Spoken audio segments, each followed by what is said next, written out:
Hello, I'm Cha-Cha, and I hope you can spare 4 to 6 minutes of your time so that we may answer a question you definitely may or may not have been thinking about. What is music? It's a great question, isn't it? I mean, I want you to come up with an answer yourself. Would it be the different pitches of notes strung together to form a beautiful melody? Is it the rhythmic or even unrhythmic pulses which form the foundation of any music piece?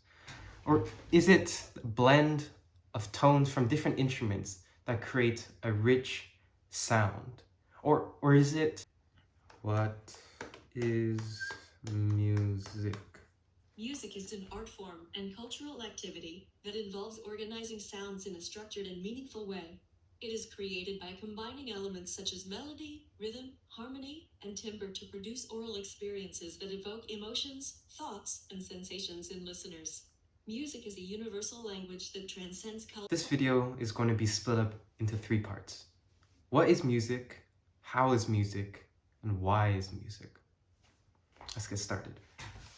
Music is sound. That's all it is. But it's sound that we humans perceive as good. Good? What defines good? But first, let's talk about sound. Now, sound is just moving air. What do I mean by that? So when I clap, of course, you can hear that. But why can you hear that? And that's because when I clap, my palms are pushing air away from, my palms. And what that does is that pushes air away from the area in front of my palms towards an area just in front. And, I drawn a diagram to kind of explain that. So you're kind of pushing air away from this area of now low density of air particles, since you pushed it away to an area of high density. And now this area of high density, since all the air molecules are so tightly packed to each other, wants to spread out. And so eventually it will kind of disperse into an area of low density while pushing the air towards, besides each other. And, in an ideal situation, this creates a normal sine wave. Ooh, interesting, sine wave. It's something you learn in trigonometry, geometry, and it has a lot of properties, but all you need to know is that it has an equal period. What that means is the time for a pocket of area to transition from high density air to low density air back to high density air will always be the same. A period is measured in seconds. But more commonly when we talk about sound, we use the term frequency, which measures 1 over the period, just because the period in sound is just so small that it's often in the decimals, which is pretty useless for our use. And instead we use frequency, which is much easier to measure. Whenever you hear an orchestra tuning or, just the standard note to tune on is the A note, A3, I think, which is around 440 hertz. That means when you play an A3 note, the sound is transitioning from high to low to high density 440 times a second. Now, in conventional music, we use what's called a chromatic scale. C, C sharp, D, etc. You don't need to know that. All you need to know is that this is kind of the notes we use. And there are 12 notes between 13 notes from C to the C above. Wait, why are there 2 C's in this scale? That's because there's an interesting property that from an octave jump, which is from one letter to the next, the pitch actually doubles by exactly 2. That's pretty interesting, isn't it? So say C is like, it's not, but let's say it's 300 hertz for C. That means for the next C, where it's going to be 600 hertz. And what does that mean for all these notes in between? An interesting property about chromatic scale is that it's all the notes that we conventionally use in Western music, and so they're evenly spaced out in terms of frequency. And okay, I admit it's kind of boring math, but that means if there's 12 notes in between, the distance between one note to the next is a factor of 2 to the 12th, which is around 1.04. That means to go from C to C sharp, you multiply the frequency by 1.04, and then another 1.04, and then another 1.04, and then you do that 12 times, you reach 2 times 2, so 300 goes to 600. Again, C is not actually 300 hertz. I don't want to see you guys complaining in the comments.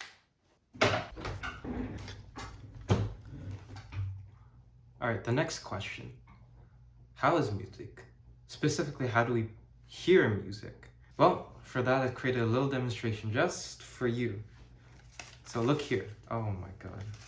It's falling apart. Alright, so what you see here is a demonstration of what happens inside our ears, specifically the cochlea. See, a lot of the structures of our ears, including this bony structure outside and the tube going inside, it's just how to turn those the sound of air pushing against each other into signals that we can perceive inside, electrical components that are sent to our brain so that we can understand what music are with our big brains. So remember the earlier analogy, sound is just air vibrating on itself, and our ear tries to capture that vibration. Now, see what happens when I vibrate the stick, right? So, okay, I'm making sure. Here I have 3 different size paper rings, and as you shake it, watch how each ring responds. So as I shake it extremely slowly, you can see how the last ring responds by shaking to left and right. Meanwhile, these 2 other rings, oh my god, are just responding to my Parkinson's shaking, haha. Now if I speed it up, you'll see how now this middle ring actually starts to vibrate, while this ring is not moving and this ring's just spasming in place. Now, if I shake it faster, okay, you probably can't see because it's blurred, but now these 2 are just, having epileptic seizures. But that smallest ring was vibrating. So as you can see, the smaller the ring, it's able to capture, so as you can see, the smaller the ring, the better it is to capture these fast vibrations, which correspond to low periods of, peaks between high air density, low density, high density, which then corresponds to a higher frequency. So these smaller rings better for higher frequency. That's what I wanted to say at the start. In the ear, actually, we have these rings as well. They're just called hair cells. And these hair cells are, basically laid out in a line and are of different sizes.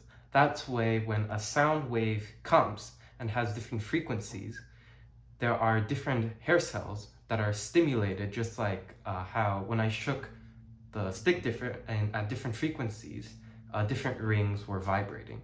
So based on which hair cells vibrate, then we're able to understand, which frequencies did we hear. And in music, when there's, often these well-defined and cut out notes, you're going to have hair cells, definitely only few hair cells, vibrating at a time. And that's why, in my opinion, music is music. We can easily define what's music from what's, tractor noises or like, me speaking. Last segment is, why is music? Why do we appreciate music? And why is it such a big part of our lives? Why is it billion-dollar industries? Why do people get paid millions of dollars to play me? Oh my god, what am I doing? In my opinion, it really just comes down to the same way you appreciate art. When you see a surreal landscape painting, it reminds you of the beauty of nature. And that goes all the way back to, when we're just, Homo whatever, walking the plains of the African savannah and looking out into beautiful landscapes and pondering about life. I think it really taps back to, our ancestral origins like that. On the other hand, if I post a picture of a big titty anime girl on 4chan, you're going to have a lot of people drooling over that image. Because when you go back to ancestral origins, there was a desire to have a partner, or, a wife in this case. And these 4chan degenerates, the only woman they've ever touched or will ever touch is probably their mother or whatever siblings had the unfortunate, privilege of being in contact with them.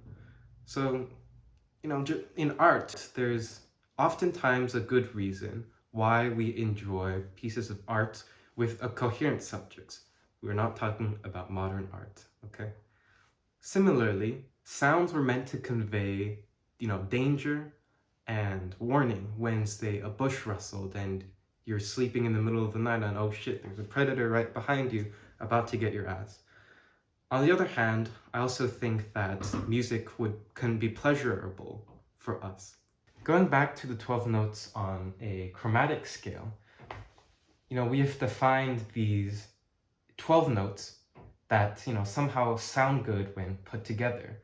And it almost sounds like a mystery, but, I think it's pretty clear. If I were to shot at you, that's a lot of, different frequencies coming at you at, wacky and weird, harsh pitches or like amplitudes or loudness. But in music, it's pretty clear cut, this is a C sharp, D, and we've kind of trial and errored our way into deciding that, this sounds good, at least in the Western world, Mozart and whoever existed back then. And what it boils down to is humans really, really love to recognize patterns. You ever see like a cloud or a ceiling, a brick house in the distance, and you say, like, oh, that one looks like a face. Haha. That's because that's your pattern recognition system at play, which is important for, your ancestors' survival. But it's carried on to you now. And I think that these 12 notes, which form the cornerstone of modern music, that's basically a cheat code into your pattern recognition for your ears. And that's why it sounds so good. Because, this 12 note chromatic scale that we found, I think it's just a sweet spot. If the chromatic scale only had 6 notes, we'd run out of melodies much quicker than we already have, right? Instead of having this oversaturated, pop culture in the 2000s, we might have already run out of things to listen to in the 1800s. On the other hand, if you have like 32 notes on a chromatic scale, then it's just like, you can't even hear what's going on. It just sounds like sound and not music. Yeah, I don't know. I just think 12 is the sweet spot that we can know that the ratio of C to C sharp is the same as C sharp to D. And when you put like on a C, E, and G together, that sounds really good because it's a triad. And you can clearly tell this video is unscripted. So why am I telling you all of this? Like, why did I just waste my time making this video? That's because there's something much, much bigger that lies ahead. And I'm excited to share it with you. So stay tuned for a new video. And with that, thank you so much for watching this video. As you can tell, it's completely unscripted, and I just did it because, I felt like it. So yeah, thanks for making it to the end. I love you, and goodbye.